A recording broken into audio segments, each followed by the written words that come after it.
Hello everyone, this is Nitpicking Nerd, and I want to review the trailer for the next short track, which is called Ask Nat. And apparently it's going to be about another strong female character, a cadet who is going to be in some kind of tough situation. And apparently Captain Pike was arrested by Starfleet, and he gets stuck together with that cadet, and he urges her to release him. And he's behaving kind of strangely, and also why was he arrested by Starfleet? It doesn't really make sense.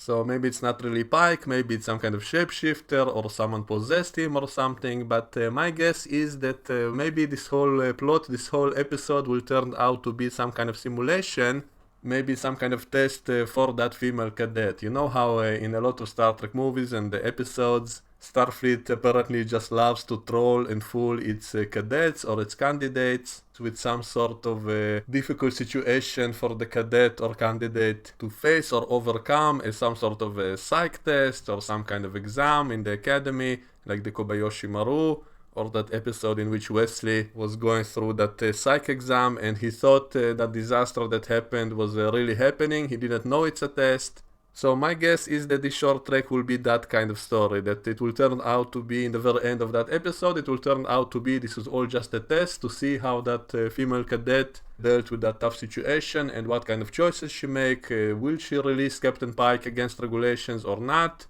And I think if they don't do it right, it has the potential to be a very silly episode because, first of all, how many times did Starfleet do this? It makes Starfleet look kind of silly. I mean, how many times can they troll their cadets and fool them into these kinds of situations?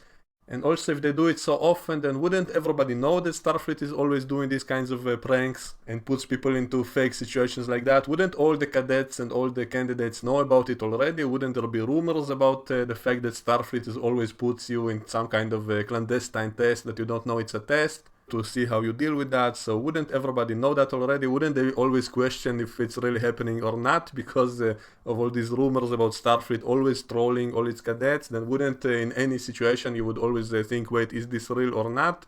So I think this has the potential to make Starfleet look very silly if they constantly do that, if they constantly prank all their cadets all the time.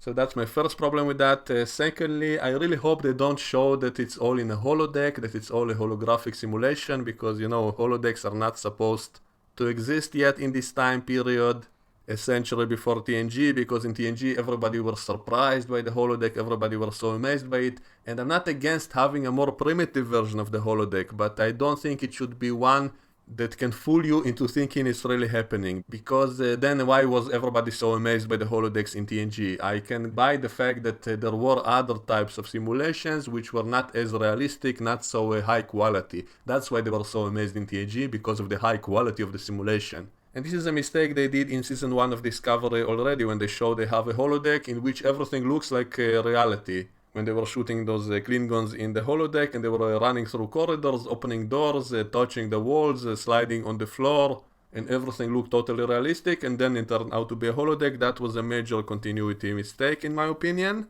Some people make up excuses that Discovery is just a super advanced ship, so it has the holodeck which doesn't exist on other ships. If they mentioned that in the dialogue, then maybe that would lessen the problem a little bit, but they didn't. They all behaved as if it's perfectly normal, and of course they also had holodecks in every room basically. They can create mirrors of a holographic projection of anyone they want. And of course, maybe those holograms are not touchable, maybe you can attach them, so it's not the same as in TNG, and yet still. So why was Riker so amazed simply when he walked into the holodeck and only looked around before he ever touched anything? Was he amazed by the smell or what? So it's still a big problem with continuity, and just saying that Discovery was classified in the end of season 2, that doesn't explain that away, that doesn't explain that technological gap between this show and the other shows and what we saw in them. And so I don't buy any of these excuses. I think it would have been better off to simply say this whole show is set in a new timeline that was created after Enterprise because of all the time traveling. Maybe that boosted up the technology of everybody. That I think would have been the best explanation.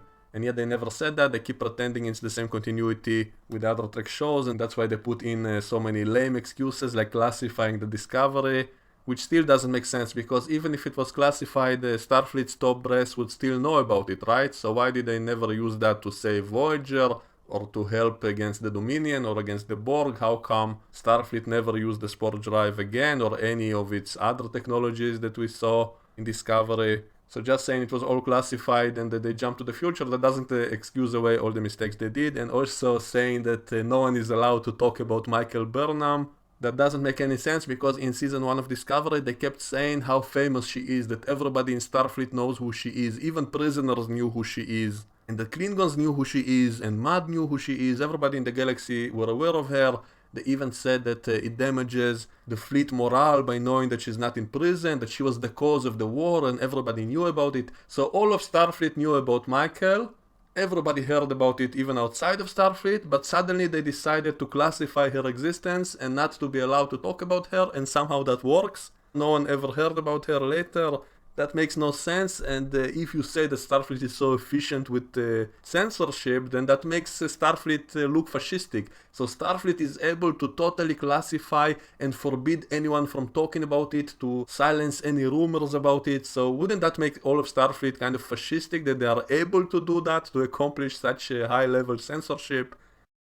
So it makes no sense. And also I still don't get why they had to do that. Why they had to say the spore drive was classified, what was the reason for that, why was the crew of the Discovery had to be classified. It made no sense in that final episode of Discovery. It was just a lame, lazy excuse to try to fix continuity. And a few more words I want to say about the short treks. I've seen a lot of people in the comments saying that it's not really part of the continuity of Star Trek Discovery, and therefore any complaints against the short treks are not legitimate as complaints against Discovery. That makes no sense. I made a few videos criticizing stuff in the short trek, saying it's not in the spirit of Star Trek, especially in that last short trek, which was The Trouble with Edward, which had a few scenes which were kind of mean-spirited and against everything that the old Star Trek shows were about. And I made a few videos complaining about that, and I saw a lot of people in the comment section saying that the short treks are not really part of Discovery, so why are you complaining about Discovery?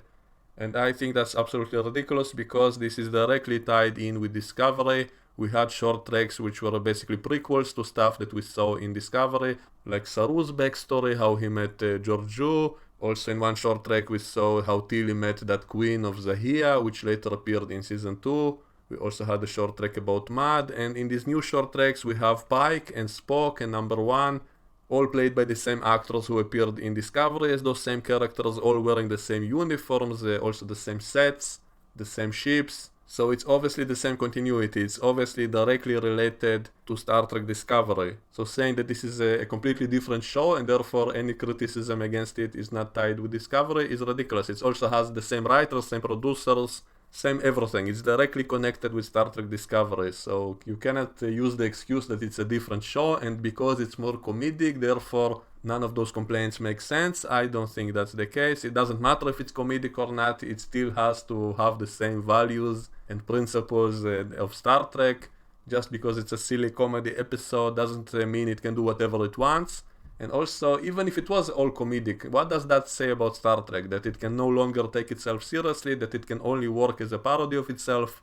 That basically means that Star Trek is done. It's gave up on itself, it's only a mere shell of itself, it's a parody of itself, and you cannot take it seriously at all anymore. I think that's a problem. And I'm not against comedic episodes. I love comedy, I love the comedic nature of a lot of Star Trek episodes. I'm fine with that, but it still should have that spirit of Star Trek, and I think that the recent short trek was very mean-spirited. It had a whole bunch of problems, which are also similar to the problems in Star Trek Discovery, the same kind of problems, pushing all kinds of agendas, humiliating one character to promote another character, that kind of stuff, which I feel is mean-spirited and not really educational. It's basically written in a stupid way. I'm not against having strong female characters and stuff like that if it's written well. I'm totally fine with that. The problem is they do it in a stupid way and it only achieves the opposite results. It only makes it annoying and it only will cause people to think the opposite of what they want them to think. So they have all these strong female characters, but they write them in such a stupid way